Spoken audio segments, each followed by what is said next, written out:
So reports in Spain are saying that an asking price has been agreed for Frenkie De Jong to join Manchester United in the summer. Let's find out exactly who he is, how he plays, and how he would work at Manchester United.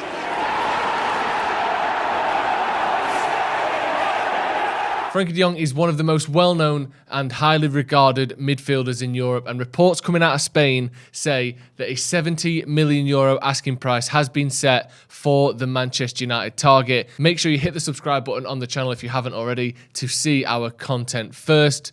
Frenkie De Jong then, let's have a look. So despite some people thinking that Frenkie De Jong has been somewhat of a letdown since his move to Barcelona from Ajax 3 years ago, he's still considered one of the most talented midfielders in Europe. He can pass, he can press, he's press resistant, he can tackle, he covers every single blade of grass. Current Barcelona boss Xavi Hernandez has even gone as far to say he could be one of the best midfielders in the world in the coming years. So let's have a look at what he does at Barcelona, what type of player he is, and how he would fit in at Manchester United. So De Jong's technical and tactical maturity is what makes him a potentially key asset to any midfielder in the world. We saw it when he was at Ajax. He was a 21-year-old that had some of the best vision and passing ability anywhere in Europe. He's also an excellent dribbler. He can carry the ball very well. He's excellent and adept at taking 1-2 touch football as well as 4, 5 and 6 touch football, taking it past opposition players and running through the midfield. It also invites him to be involved in all 3/3 of the pitch due to his flexibility. He can tackle, he can assist, he can score goals,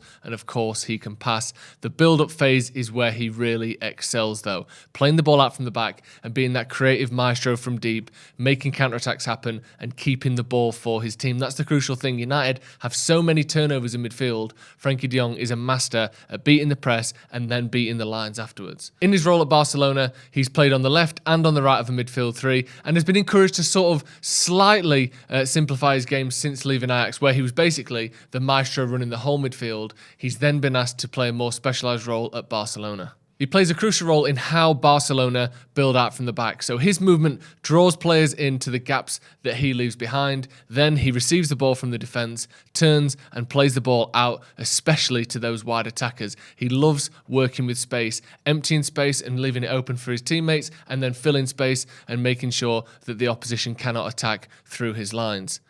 Today's show is brought to you by the Top 11 app. Top 11 is a free-to-play football management game available on iOS, Android, Huawei, and web browsers, basically everywhere. The game's been played by 240 million players worldwide and is available in 31 languages. As a football manager in Top 11, you are in charge of not just one aspect of a club, every aspect of your club, signing the players, running the training sessions, setting up formations, and leading the squad to winning trophies. That's what it's all about. And a brand new feature to Top 11 is their 3D matches. It's one of the biggest Top 11 community requests in the history of the game, and it gets you even closer to football than ever before. Everything you love about Top 11 is available in real time with 3D highlights. It is the best way to experience the football management game. And you get to play against other managers from around the world. You can see live 3D matches that allow you to see your tactics come to life with beautiful animation, giving player details, more information, and information on how to bring your team to the top. And the new immersive experience will make you feel like an actual football manager, not just one sat on the couch at home. You get your jumper on, you get your zip-up jacket on, you get your club hat on, and you experience football the way it was meant to be experienced. Top 11 also has got loads of exciting events and giveaways and loads of stuff planned for this season and the seasons coming up. So the best time to get the game is right now. So click the link in our description to download Top 11 and get playing the best football management game on iOS, on Android, on Huawei, and web browsers as well. Everywhere you want it, it's there. Click the link in the description. So let's have a look at some stats then. Frenkie De Jong is elite at so many things. De Jong is in the 96th percentile for progressive carries, meaning only 4% of midfielders have a better progressive carry rate than he does. He's in the 93rd percentile for pass completion, 95th for expected passes received, which means he is great at moving play forwards. However, in his 3 years at Barcelona, De Jong has never managed more than 3 goals or 4 assists in a league season, which is an area that even his manager, Xavi Hernandez, admits he could improve. So why is this link to Manchester United happening then? Well, let's have a look between the lines here. He's one of the most promising midfielders in Europe, and also, let's be honest, one of the best. He also has the added benefit of having played under Erik Ten Hag at Ajax, and that is crucial. He knows the way Manchester United are about to play. Erik Ten Hag knows what he's capable of, knows what he can do, and the fact that Barcelona are in the debt crisis that they are means we could pick up a potentially cut price Frenkie De Jong. So how did he play under Ten Hag at Ajax? Because this is absolutely crucial. In 2018-19, Ten Hag made De Jong a regular in Ajax's starting 11, and according to the Opta Pro stats during that season, De Jong was by far the most effective player in comparison to Europe's top 5 divisions for carrying the ball forward toward the goal by at least 10 metres. That means he can break presses, he can run through the lines, and most importantly, he brings the ball into the opposition half, which is such a crucial thing to do, especially under a high-pressing, high-intensity system that Erik Ten Hag likes to employ. And you're probably thinking, dribbling is a high-risk, high-reward type way to do things, but when De Jong does it, it's pretty much low-risk, high-reward. He only gave the ball away on 9% of his dribbles going forward, and Ten Hag in 2019 explained just how he made De Jong such a good player. The quality of our players decide how you will play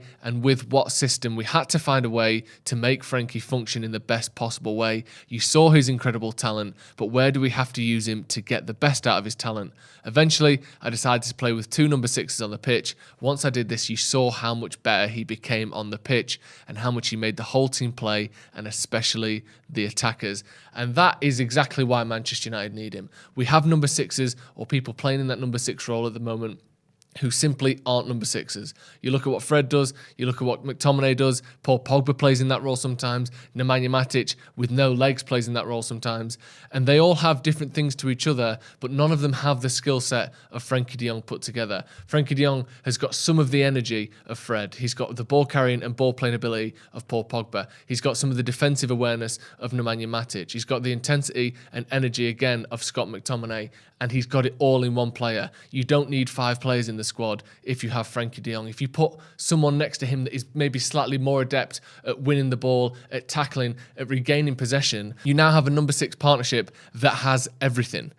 Currently in Manchester United, Fred plus another isn't enough. Pogba plus another isn't enough. Matic plus another isn't enough. Frenkie De Jong plus a specialist ball-winning player is enough. We've seen that at Barcelona. We've seen that at Ajax. He's got the ball-playing ability. He can carry the ball forward. His positioning going forward is absolutely exemplary, and he's got some of the best vision of anyone in Europe in terms of playing the ball forward. He's, for my eyes, exactly what Manchester United need in midfield. And there have been some concerns over his form at Barcelona, but look at the managers they've gone through, the turmoil that they're going through off the pitch, the billions of debt that they find themselves in, some of the players and the striking options they had going forward earlier in the season. It's no wonder he's not looked great. He's not shone in a team that absolutely are not shining. And when they were shining and when they were winning trophies, he was one of the key reasons why. We saw it at Ajax, just how good he can be. We've seen it at international level. He's been one of the most highly rated young players his whole career. And I think if he signed him for Manchester United, we would see an absolute revolution in midfield and something that United fans can definitely look forward to. So now it's up to Manchester United to get this deal over the line. Let me know your thoughts on Frenkie De Jong. Does he come into Manchester United and improve the team immediately? And who would you like to see paired next to him? We saw Ten Hag talk about it when he was at Ajax. He needs another number 6 next to him. Do United need to make another signing, or could we find his partner already at the club? Let me know your thoughts in the comments below. And if you haven't already, hit the subscribe button, and I'll see you in a bit.